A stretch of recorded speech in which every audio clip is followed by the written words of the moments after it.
예, 똑같이 시온을 이야기하면서 내 백성이다. 그래 시온은 그냥 지명이 아니고 백성의 이스라엘 그 남은 자를 대표하는 그 백성의 또 이름이기도 하다는 거 우리가 이게 확인을 할 수가 있죠. 앞에 49장부터 지금 이런 맥락 속에서 계속 흘러오고 있습니다. 그래서 이제 이런 흐름을 여러분이 파악을 하시면서 다음 절에 우리가 이제 52장 읽고 52장 읽을 때 특히 뒷부분도 잘 살펴보고 그렇게 하시기를 바랍니다. 오늘 이제 우리 신앙 고백서 20편 34페이지죠. 거리 별적 신앙 고백서 20편 34페이지 34페이지 같이 읽겠습니다. 우리는 전적으로 자비로우시고 공의로우신 하나님께서 당신의 아들을 보내셔서 불순종을 저지른 사람의 본성을 취하게 하심으로 이 동일한 본성 안에서 보속하기 위해 가장 고통스러운 고난과 죽음을 통해서 죄의 형벌을 짊어지셨음을 믿습니다.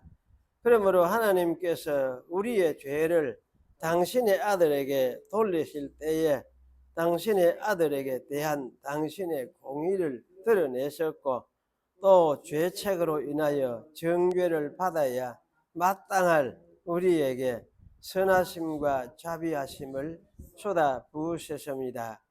그분은 가장 완전한 사랑으로서 당신의 아들을 우리 위해서 죽도록 내어주셨고 또 우리가 그분의 아들을 통해서 불멸과 영생을 얻을 수 있도록 우리를 의롭다 하시기 위해서 부활시키셨습니다. 우리가 영생을 얻는 길은 다른 길 아무것도 없지요. 그분의 아들을 통해서 아들을 믿음으로 의롭다함을 받고 또 사죄함을 받고 이것이 이제 유일한 길입니다. 그래서 아무리 사람이 많이 하고 뭐 잘하고 열심히 다해가 한다 해도 그것까지 구원받는 건 절대 아니에요. 구원은 예수 아들을 하나님의 아들 그분을 믿음으로 되어진다. 그거는 아마 변함없는 진리입니다. 진리인데 하여튼 근래는 이 부분이 자꾸 약해져 가는 그런 경향이 있는 것 같다. 그런 생각이 들어지네요. 그래서 잘 기억을 하시기 바랍니다. 특히 이 부분 이제 21부터 22, 23, 24항 여기까지는 굉장히 중요한 부분인데 근래에 요짝 부분을 하여튼 조금 자꾸 흔드는 같은 느낌이 들어서 우리가 더 명백하게 이해를 하고 가야 될 부분이다. 그런 생각이 들어집니다. 이제 성경, 신약 성경 보겠습니다. 골로새서 2장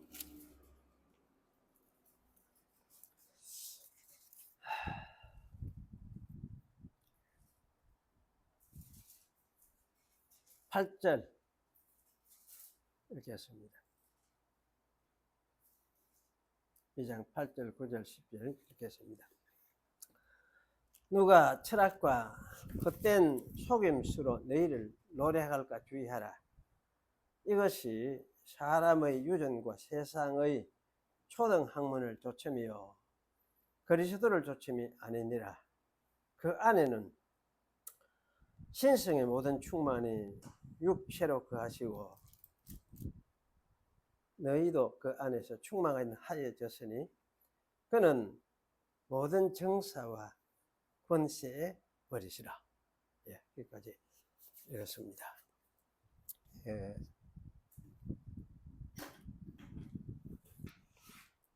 이게 철학과 헛된 속임수로 노력할까 주의하라. 이 말씀은 이제 당시에 아마 영지주의적인 경향을 가진 그런 사람들의 가르침을 경계하도록 하는 그런 말씀 같다. 그렇게 이제 생각이 됩니다. 그래서 오늘은 이제 삼위일체론을 계속 다뤄가는 과정에서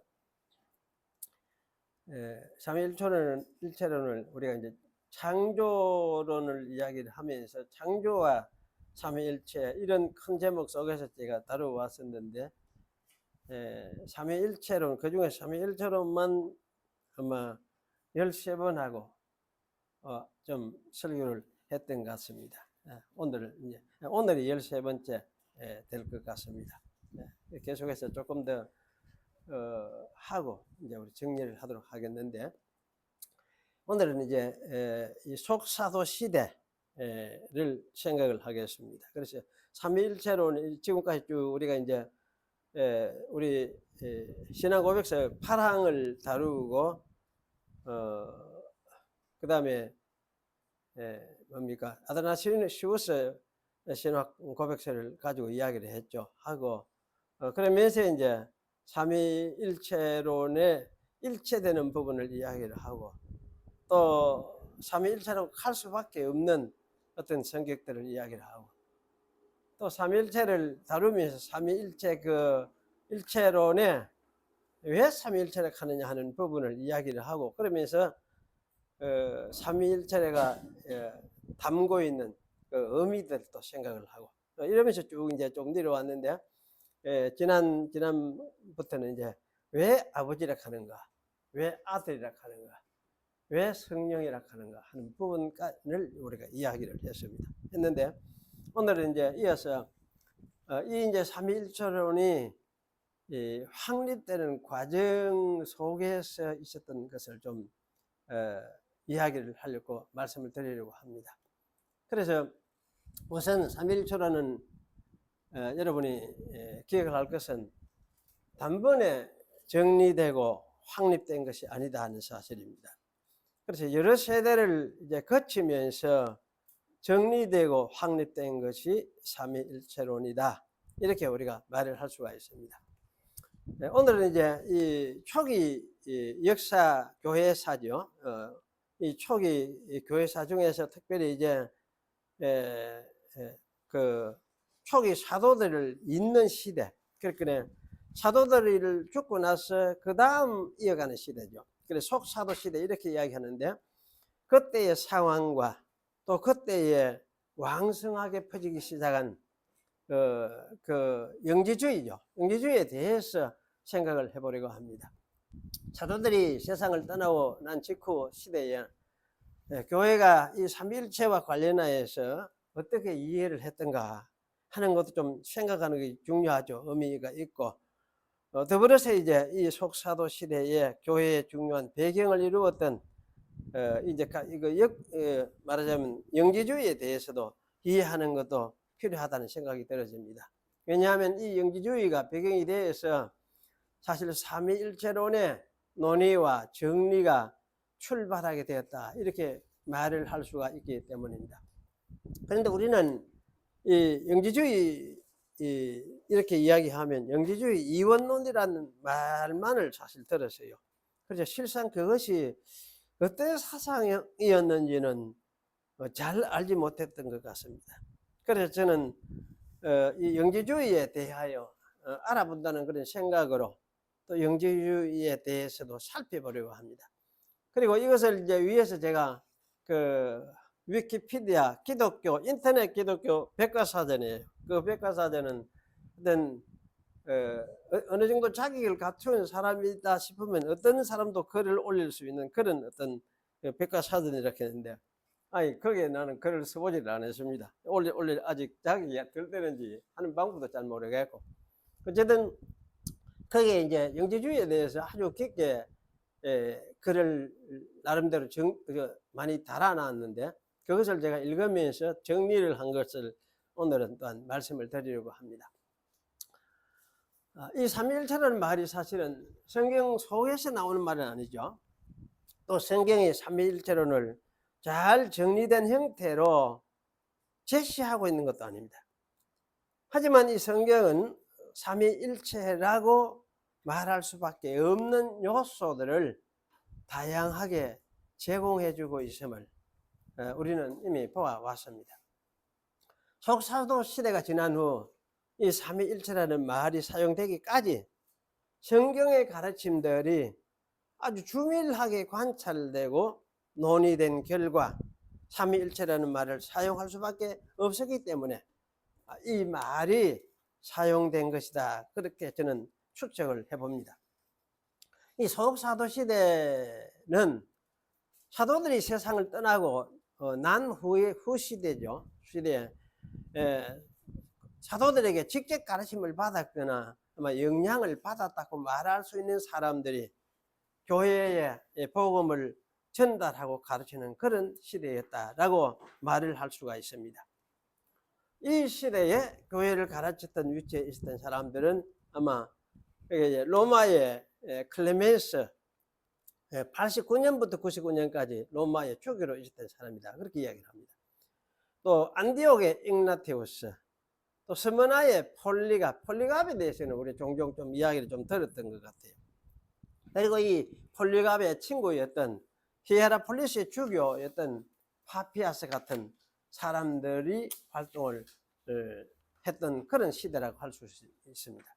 이들 중에서 클레멘스하고 로마의 클레멘스하고 ig나티우스하고 폴리갑은 사도적 교부라는 그렇게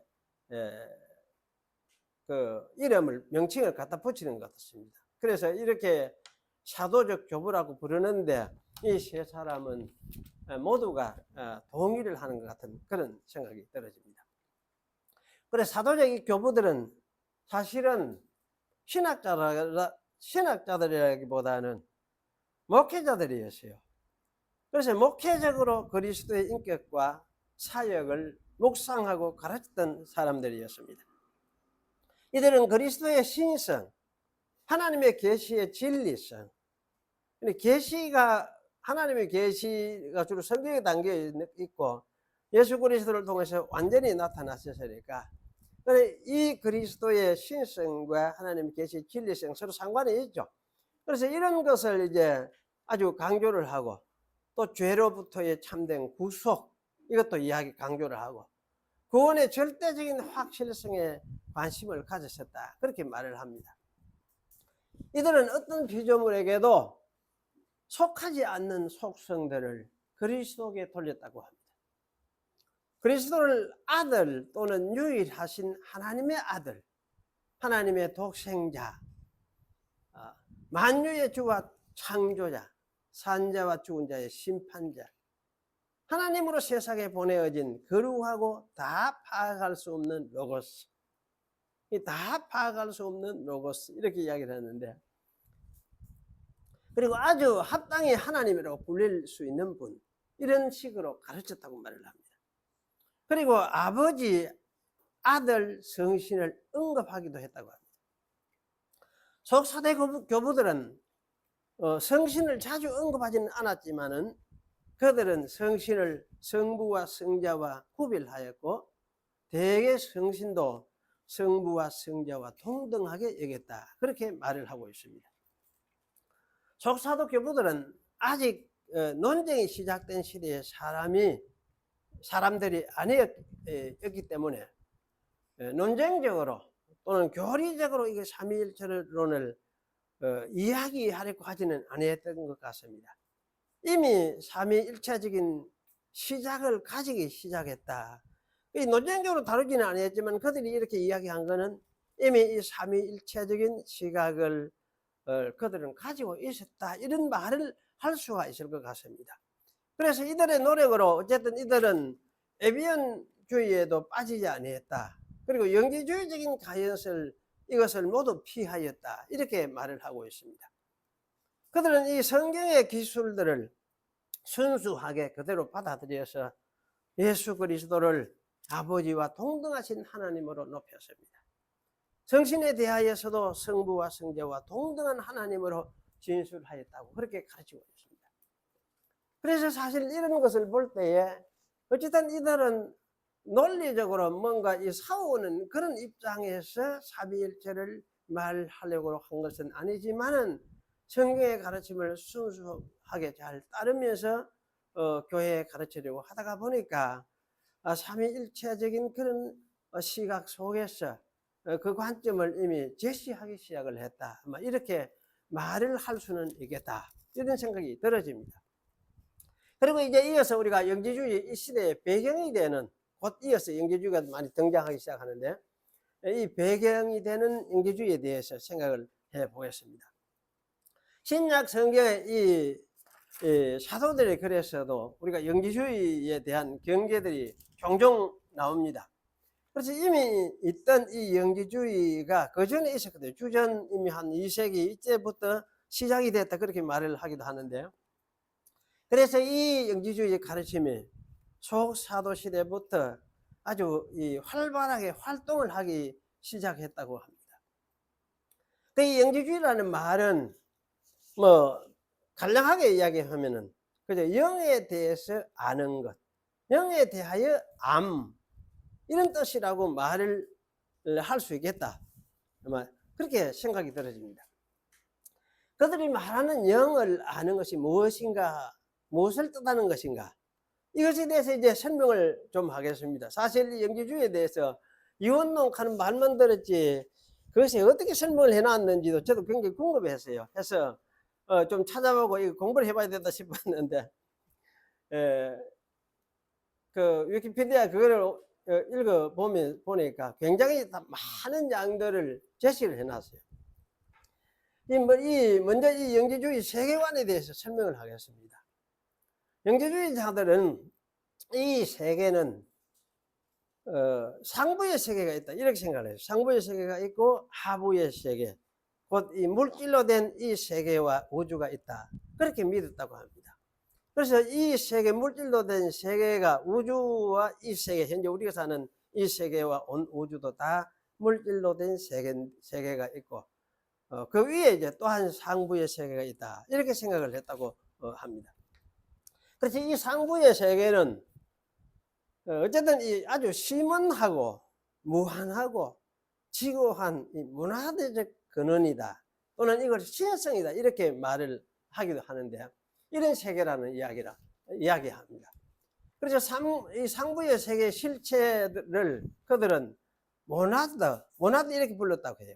이 모나드라는 말은 이게 참 단일자 또는 하나인 존재, 절대적인 존재, 뭐 이런 의미를 가졌는데, 하여튼 이렇게 부르면서 이 모나드가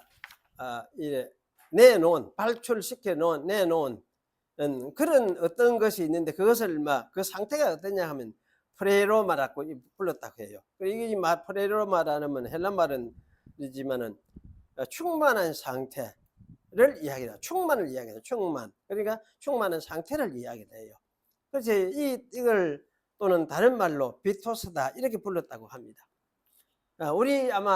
우리 식으로 생각을 하면, 쉽게 생각하면 아마 하늘에 있는 낙원 같은 세계, 뭐 이렇게 생각을 해도 될 것 같기도 하다, 그런 생각이 들어집니다. 어쨌든 이것은 신성을 가진 것이에요. 이것이 성질이 어떠세요? 이 물성을 가진 이런 것이 아니고, 이거는 신적인 어떤 성질을 가진 세계예요.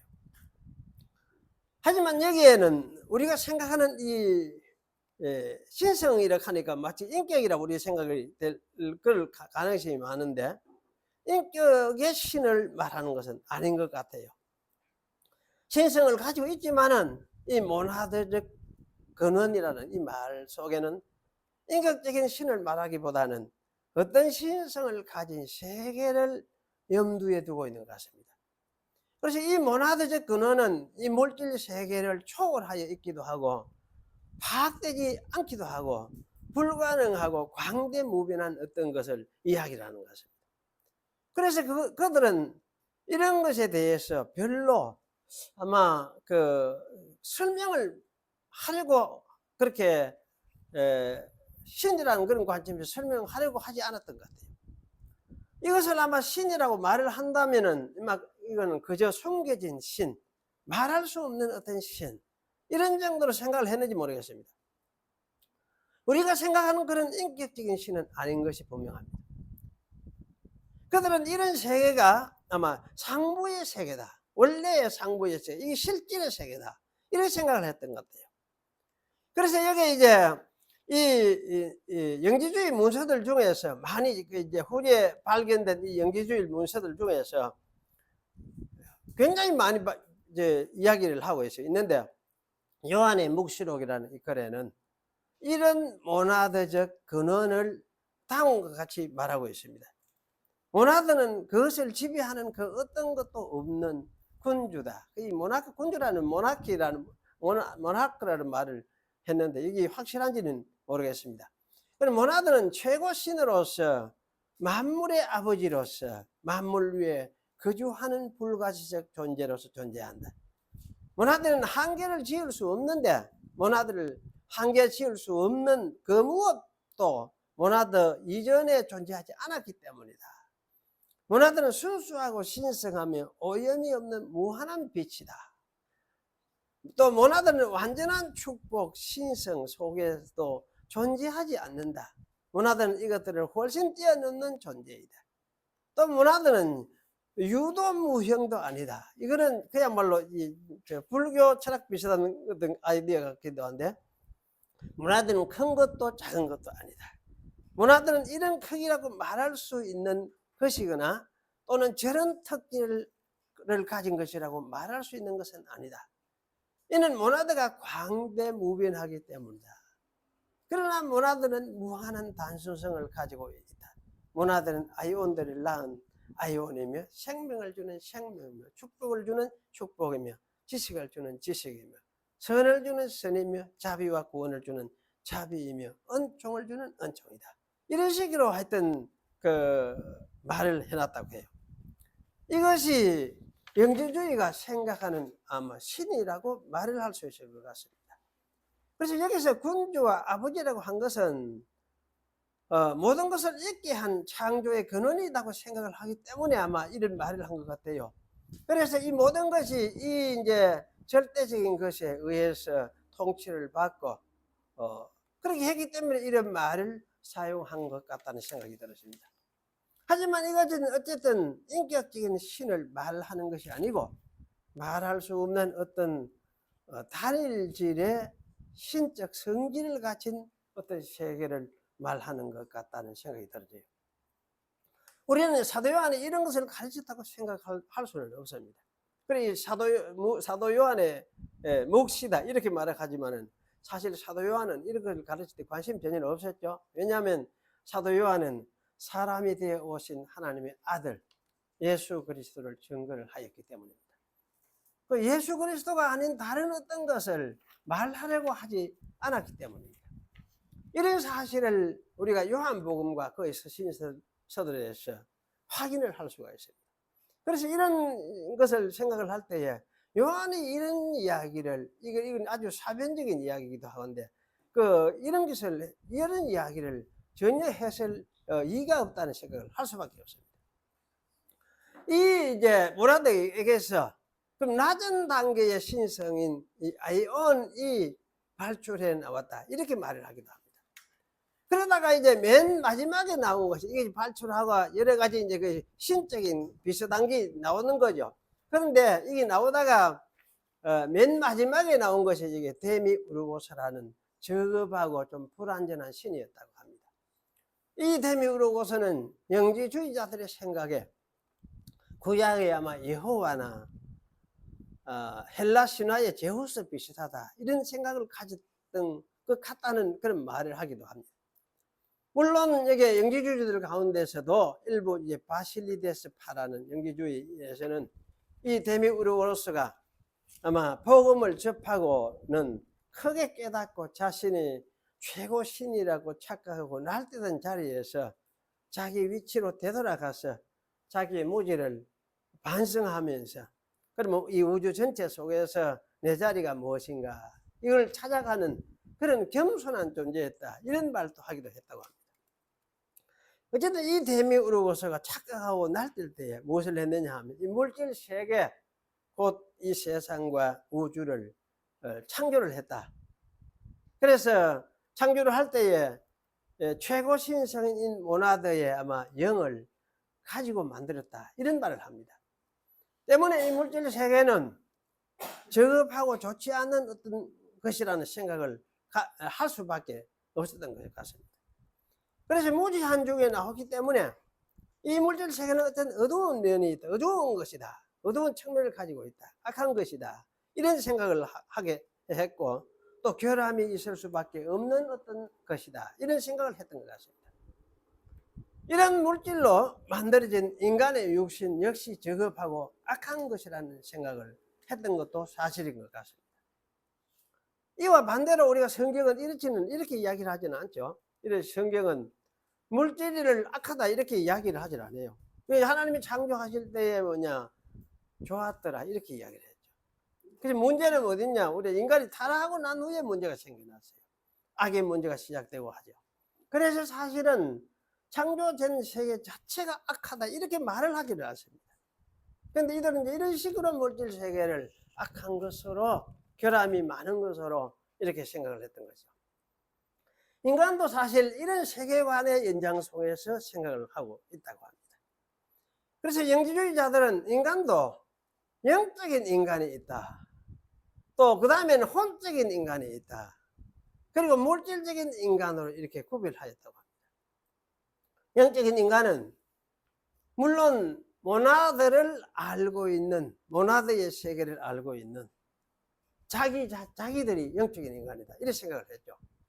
그리고 이제 물질적인 이 모나드는 이제 자기들이 물질에 집착하지 않고 모나드의 세계를 알고 있는 자신들이 바로 영적인 인간이기 때문에, 그래서 자기들은 물질에 집착하는 욕망을 좀 버리고 모나드를 아는 것, 이거 영기, 참된 지식, 이걸 참된 지식이라고 이야기해요. 그래서 이렇게 해서 이런 자기들이 이제 이 모나드를 아는 영적인 인간, 이렇게 자기들을 생각을 했고 그렇게 했다고 말을 해요. 그리고 이제 그 혼적인 인간, 혼적인 인간은 어떤 인간이냐 할 때, 당시에 이제 기독교도들, 카톨릭 교들이, 기독교도들이 혼적인 인간이다, 이런 생각을 했다고 합니다. 그리고 이 물질적인 인간은 이 밖의 사람들이 다 물질적인 인간이다, 물질에 매여 있는 물질과 같은 인간이다. 그들은 물질적인 인간은 물질에 몰입해서 높은 차원의 실체가 있다는 것을 인식하지도 못하기 때문에 이 세상에서 영지에 도달할 수 없다, 이런 생각을 했다고 이야기를 해요. 여기서 우리가 이제 알 수 있는 것이 있습니다. 그 영지주의가 말하는 이 구원은 중보자의 대속을 필요로 하는 것이 아니고 모나드의 세상의 실체라는 것을 깨달아 아는 것, 이것을 그들이 말하는 구원이죠. 구원은 구속주를 믿는 것이 아니라 성부의 세계, 상부의 세계, 그 실체의 세계를 아는 거예요. 이게 알면 이게 뭡니까? 그게 구원이 되는 거예요. 아는 것이 구원이다. 그 지식 하는데, 지식 강조하는 이것도 사실은 조심해야 될 부분이다 할 수 있습니다. 아는 것이. 영의 세상을 알면 그 영은 물질적인 육체를 버리고 그 영의 세계로 돌아간다, 그렇게 생각을 했던 것이죠. 여기에는 이 대속자도 회개와 죄사함도 필요가 없습니다. 영이 얽매이고 있는 이 육체를 벗는 것이 그들이 말하는 구원입니다. 물질에서 온 저급한 육체에서 벗어나서 영이 모나드의 세상으로 돌아가는 것, 이것이 그들이 말하는 구원이었습니다. 여기서 사람의 영은 원래 아마 이건 모나드에 속하는 것, 신적인 어떤 것이었다, 이런 암시가 주어져 있는 것 같습니다. 그 신적인 영이 저급한 육체에 매여서 사는 것이, 그것이 이 세상 인간의 삶이라는 뜻이죠. 그래서 영이 저 세상의 실체임을 알고 육체를 벗어서 저 세상으로 떠나가는 것, 그것을 구원이다, 그렇게 생각을 했다고 합니다. 구원자 메시아와 대속과 사죄가 필요하지 않습니다. 실제 세상을 아는 참 지식, 가지는 그것이 구원입니다. 그럼 여기는 참 구원자가 필요 없죠. 아까 우리 이야기했듯이 성경이 가르치는 것은 어떤 것도 필요하지 않다. 예수 그리스도의 구원자, 그분을 알고 믿음으로, 그분이 보여주신 그 사역들을 통해서 그분이 아버지라고 부르신 하나님, 아버지, 성부 아버지를 믿음으로, 그래서 우리는 이제 구원에 이른다. 이렇게 우리는 믿고 있습니다. 따라서 이런 이제 영지주의에서는 또 윤회도 있을 수밖에 없습니다. 이게 참, 이거는 아마 어쩌면 그 불교적인 것이 또 들어간 것이 아니냐. 그렇게 이제 학자들은 생각하기도 하는 것 같아요. 요한의 묵시록에는 영지를 얻지 못하고 죽은 사람의 영은 육체에서 나왔을 때에 이 밑에 이제 수하들의 어떤 이것도 영적인 존재겠죠. 수하들에게 넘겨져 가지고 쇠사슬에 묶여져 가지고 다시 감옥에 던져진다. 근데 이 감옥이 어디냐 하면 육체와 이 세상 속으로 던져진다. 이게 육체 속에 들어오는 이게 육체 감옥이에요. 그럼 이 세상이 감옥이라는 이야기예요. 이런 대목이 나온다고 합니다. 이렇게 깨달을 때에 이제 윤회를 반복 깨달을 때까지 해야 되는 거죠. 하다가 나중에는 마침내 아마 깨달았게 되어져서 구원을 받는다. 이렇게 생각을 한다고 합니다. 그리고 사람이 이 세상에 오는 것은 깨닫고 구원받기 위해서 오는 것이라. 그래 이게 아마 영원히 멸망하는 그런 사람보다는 거의 아마 구원받는 깨닫고 윤회를 반복할지라도 이렇게 구원받는 것이 사람들이 아마 많다, 대부분이다. 아마 이런 어떤 생각이 있는 것 같아요. 그래서 이것을 보면은 이것 아마 불교의 그 윤회설보다는 유사하기는 하지만은 불교의 윤회설이 말하는 해탈, 그보다는 좀 쉬운 것 같다. 구원받기 좀 쉬운 것 같다. 이런 생각이 들기도 합니다. 그렇다면 이 영지주의자들이 예수를 어떻게 생각했을까? 또 이것도 궁금하죠? 어떤 영지주의자들은 예수를 아주 좋게 생각했던 거죠. 그래서 예수님은 영지의 세계가 있다는 거예요. 영지를 인간에게 가르치려고 지복의 프레로마를 떠났어. 자신이 프레로마 상태에 있었던 분이니까. 그래서 고통의 이 물질 세계에 탄생하는 그런 희생을 감수하신 분. 그래서 바꿔 이야기하면 이거는 지고한 존재가 물질 속에 들어와서 물화된 화신이다. 이렇게 생각을 했다고요. 굉장히 좋게 생각한 거죠. 또 어떤 영지주의자들은 예수를 세례 요한이 맡긴 가르침을 타락시킨 거짓 메시아라고 생각을 했다고 말을 합니다.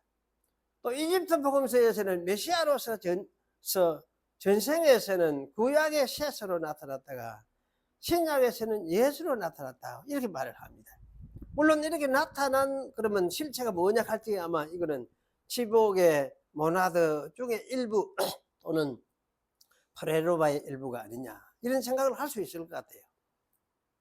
또 이 영지주의 성경으로 불리는 그 피스티스 소피아에는 예수는 십자가에 죽었다가 부활 성천하여 잠시 하늘에 있다가 다시 세상에 와서 11년 동안 제자들을 가르쳤는데 프레로마로 되돌아가는 지식과 수행법을 가르쳤다. 이렇게 이야기를 합니다. 그 인간이 수도하여서 상부로 올라가는 방법을 예수님이 성천했다가 다시 와가지고 이제 가르쳤다는 그 11년 동안 그렇게 했다. 이렇게 이야기를 하고 있어요. 사실 이거는 그럴듯한 것 같지만 거짓말을 할 수밖에 없죠. 왜냐하면 예수님은 자기를 믿어라. 나를 믿어라 이렇게 했거든. 어떤 방법을 수행하라고 하시지를 않았어요. 나를 믿어라. 나를 믿어라. 물론 이 예수님 믿어라 그 말 속에는 자신이 어떤 분인지를 알라는 말씀도 들어있긴 하긴 하죠. 그러나 그분 속에 모든 게 있어요. 구원이 있어요. 예수님이 그 전부예요. 이런 그 영지주의를 가톨릭 교회가 사실 이단으로 규정하여 탄압을 하고 또 그 문서들을 소각시켰다고 말을 합니다. 그래서 4세기경에는 영지주의가 쇠퇴하였고 그 문서들도 거의 남아있지 않게 되었다고 합니다. 하지만 이 영지주의는 교회사 안에서 수도원 운동과 경건주의 운동과 행위구원 논쟁을 통해서 사실 이어졌다. 저는 그런 생각을 합니다. 또 세상에는 근현대의 철학자들과 문학가들에 이르기까지 영향을 미쳤습니다. 그리고 19세기, 20세기에 유럽과 북아메리카의 밀교적 신비주의 운동에 크게 영향을 미쳤다고 합니다. 그래서 이 가르침이 사실은 우리 한국에도 들어와서 적지 않은 영향을 끼친 것은 틀림이 없습니다. 현재의 기독교 내에서도 노력하여 올라가려고 하는 모습, 하여튼 뭔가 노력해가지고 좀 더 내가 참 하나님 사랑하는 마음으로 내가 좀 더 참 거룩하게 살아야지, 이렇게 하는 게 좋죠. 그런데 하여튼 내가 노력해가지고 어쨌든 저 어떤 구원의 어떤 상태에 도달하겠다, 이런 생각을 가지고 애쓰고 또 지키고 그래서 구원을 얻는 것처럼 이렇게 교인들은 뭡니까? 오해를 하고 있고, 이런 식의 어떤 것을 이야기할 때에 이거는 영지주의의 경향이다, 이렇게 말을 할 수가 있겠습니다. 그래서 이렇게 볼 때에 지금의 많은 우리 교회가 이런 영향을 암암리에 어쨌든 밟고 있구나, 그런 생각이 들어요. 그리고 지금은 이 영지주의 영향을 받은 자들이 교회라고 이야기하고 또 정상적인, 말하자면 교단 속에 또 들어오려고 그렇게 들어왔죠. 뭐 그렇게 이제 왕으로 기획을 하는데, 하여튼 그래 된 것 같습니다.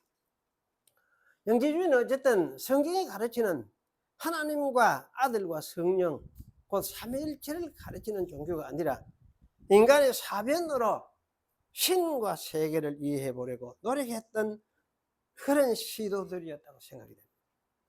그들은 성경의 복음을 전해받은 것이 아니라 온갖 잡다한 가르침을 혼합시킨 잡종 사변을 행하였던 것이다, 그런 생각이 들었습니다. 이런 것이 1세기 후반에 유대교와 기독교에 섞여들면서 교회를 혼란스럽게 만들었어요.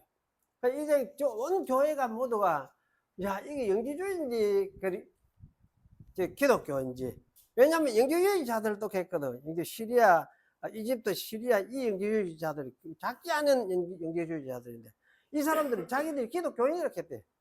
우리는 기독교인이에요, 모두 다. 그런 이야기를 했대. 그래 굉장히 혼란스럽게 만들었던 거죠. 그래서 사실은 이런 영지주의자들은 저들도 기독교인인 것 같다, 뭐 이렇게 생각하기도 하고. 그리고 오늘날 우리 한국 상황과 상당히 비슷한 이런 상황이 이미 옛날에 일어났던 것이죠.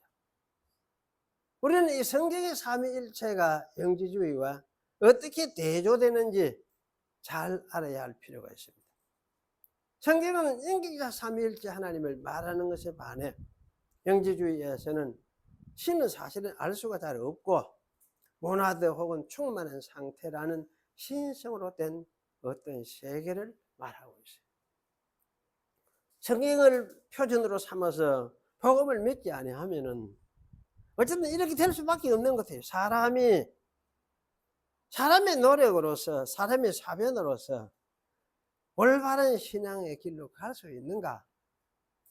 없다, 불가능하다 하는 거, 이걸 간접적으로 하나 보여주는 것 같고, 또 복음과 비복음인 것이 구분되지 않는 혼합주의가 되고 만다는 사실도 우리가 명심해야 될 것 같다. 성경의 근거를 두고 성경 계시의 근거를 두지 아니하면은 하여튼 복음하고 비복음은 서로 이제 혼합이 돼가 짬뽕이 돼가지고 혼합주의가 탄생할 수밖에 없다는 사실도 우리가 기억해야 되고, 그래서 성경 가볍게 여기고 여기에 가르침을 신경을 안 쓰면 어떻게 되느냐, 이건 이미 영지주의의 경향을 가지고 있는, 그쪽으로 흘러가고 있는 거예요.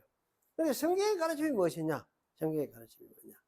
성경이 계시기 때문에 성경의 가르침이 무엇이냐?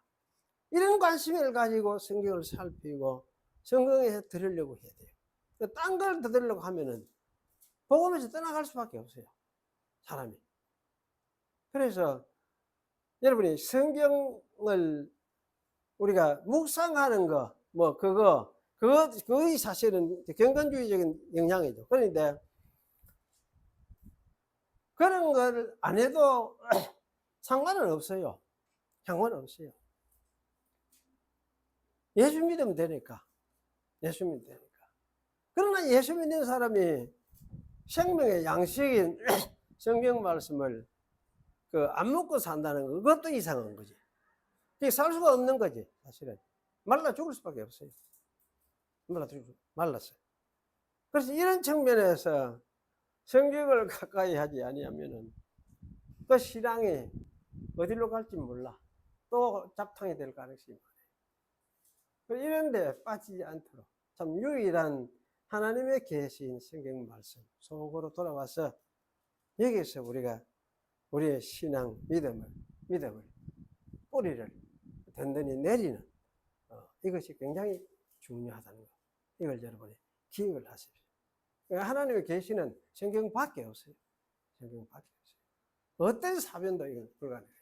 영지주의가 얼마나 복잡하고요. 얼마나 온갖 그렇게 철학도 다 들어있어요. 철학이 옛날 고대 철학부터 현대 근현대까지도 다 이 철학 사상 철학자들이 특히 염세주의 철학 소펜하우 같은 이런 까미 이방인 이런 게 다 여기 소속돼 있어요.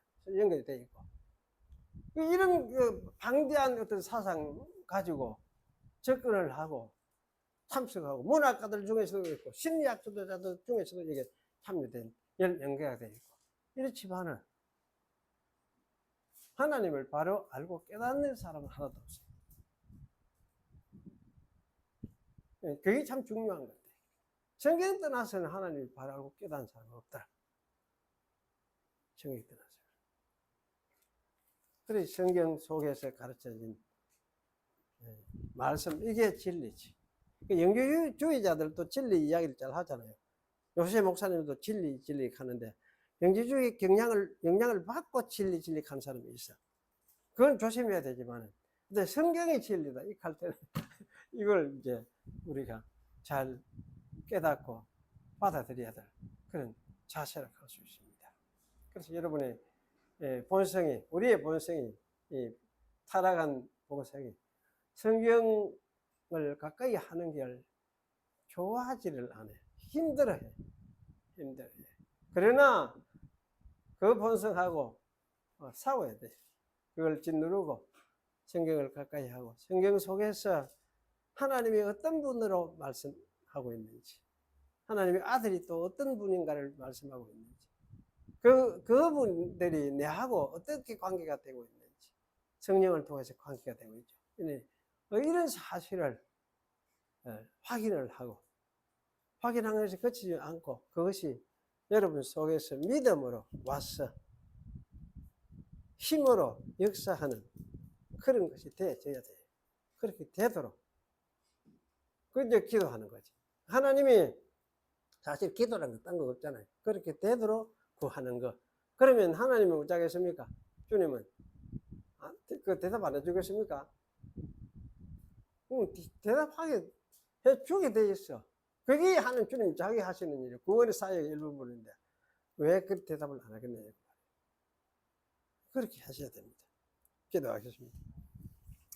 거룩하신 하나님 감사합니다. 오늘도 주님의 말씀을 함께 생각을 했습니다. 우리의 신앙이 어떻게 또 달라야 하고 어디에 뿌리를 내리고 서야 하는가를 다시금 되새겼습니다.